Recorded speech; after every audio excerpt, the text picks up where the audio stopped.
et bienvenue à vous sur CFA. J'espère que vous allez bien. Alors, c'est encore nous, Alexia et son fidèle assistant Corée. On se retrouve aujourd'hui pour écouter l'histoire d'une jeune Gabonaise qui vit au Gabon, plus précisément à Port-Gentil. De liker la vidéo si elle vous a plu, de la commenter et de la partager massivement. Mais le plus important, c'est de vous abonner à la chaîne. Alors, je vous invite à bien vous installer parce qu'on va commencer à écouter l'histoire dès maintenant. Allez, c'est parti. Alors, moi je suis gabonaise et je vis au Gabon. L'histoire que je vais vous raconter s'est passée donc au Gabon, plus précisément à Port-Gentil. À l'époque, j'avais 12 ans et ma petite sœur, elle en avait 10, si je me souviens bien. Et avec ma mère et ma petite sœur, on venait d'aménager dans un nouveau quartier. Dans ce nouveau quartier-là, le terrain dans lequel on avait aménagé, il y avait les fils du propriétaire qui vivaient avec nous. Le propriétaire lui-même, je pense qu'il restait au village, je sais pas où, je sais plus où. Je pense qu'ils étaient ils étaient pour nous ou quoi, des trucs comme ça. Je me souviens plus très bien.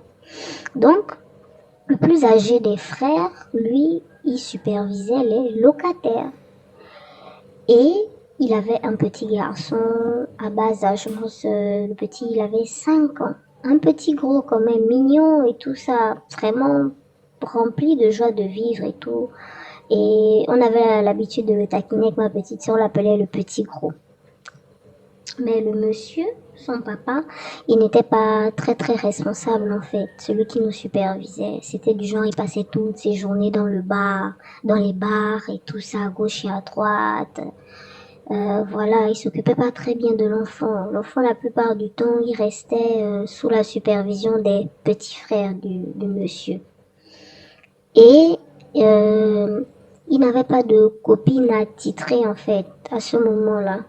C'est vrai qu'il avait des go, comme on dit, mais vous voyez le genre, c'était pas très sérieux. Et dans ce quartier-là, chacun restait chez soi. C'est vrai qu'on avait la cour commune parce que les maisons étaient genre autour et au milieu, il y avait la grande cour. Mais chacun restait chez soi. On se parlait, on parlait entre nous, on communiquait, mais bon, voilà quoi. Ma maman, je me souviens qu'à cette époque-là, elle travaillait quand même beaucoup. Donc, elle rentrait parfois tard du travail et tout. C'était vraiment chaud, elle travaillait vraiment beaucoup. Donc, après un petit temps et tout, le monsieur, il a trouvé une copine attitrée et tout. Elle est venue vivre avec lui. Donc, c'est elle qui s'occupait maintenant du petit garçon en question. Et je me rappelle qu'un soir, notre maman, elle est partie au travail. Elle nous avait dit qu'elle allait rentrer tard. Donc, avec ma petite sœur, on avait décidé de se faire une soirée cinéma. On était restés toute la soirée à regarder la télé au salon. Mais plus tard, on s'était assoupis. Bon, pas totalement.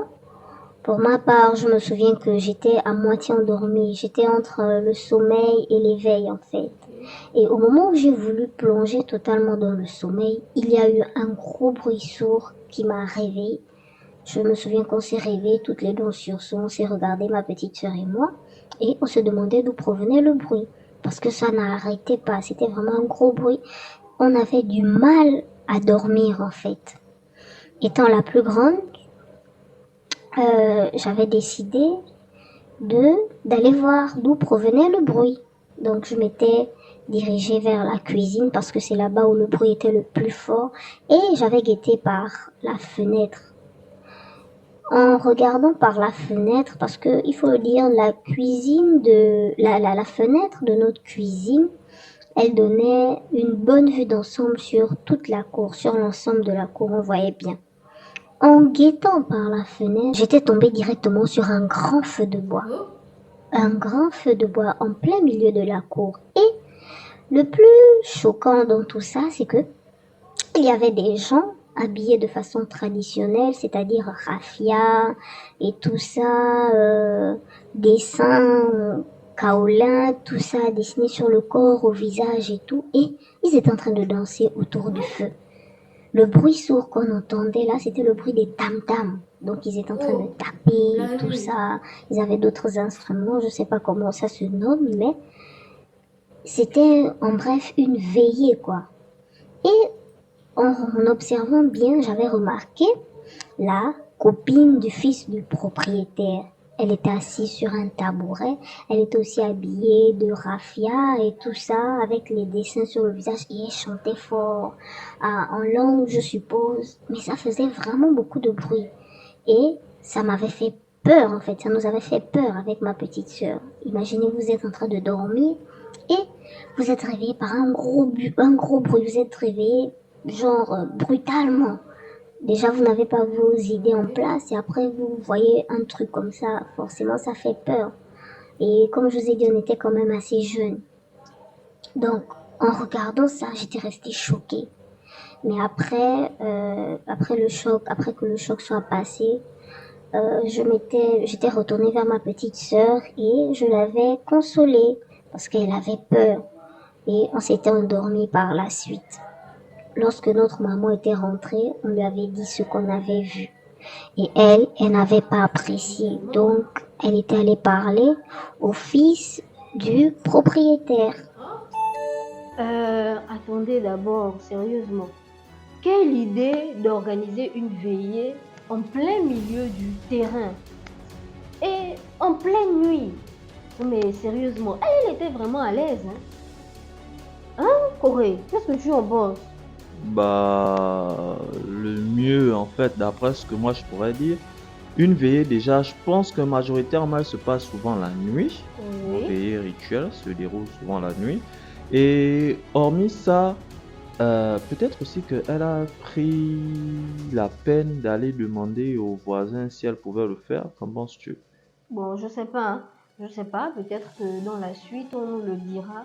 Je pense quand même que oui, on saura Bah comment. ouais, quand Parce même si la que, dame a pris la peine en fait d'envoyer cet audio, cette histoire, c'est parce que bah oui, c'est quelque forcément, il y chose aura. d'anormal. Oui, c'est quelque chose d'anormal en fait. Et la façon dont elle le dit en fait, c'est que c'est un truc, voilà, c'est pas bien, ça ne se fait pas normalement en fait. Que ce soit une veillée ou quoi, quand on organise ça la nuit ou pas, mais pas au milieu du terrain. Pas au milieu du terrain. Et je suis prête à parier que dans la suite de l'histoire, elle va nous dire ça, que la dame n'a pas demandé la permission à qui que ce soit. Mais bon, on le saura dans la suite. En tout cas, moi, j'ai hâte d'écouter la suite pour connaître comment ça s'est passé. Donc, pour l'instant, nous allons nous arrêter là. Je vous laisse me donner vos avis par rapport au comportement de la dame en commentaire et on découvrira la suite prochainement. Pour ceux qui sont intéressés et qui aimeraient envoyer leurs histoires sur CFA, vous savez comment ça se passe. Le numéro à l'écran est fait spécialement pour ça. Vous nous envoyez vos histoires, votre histoire sur le numéro et nous, on se charge de publier sur la chaîne. Rendez-vous prochainement. Bye!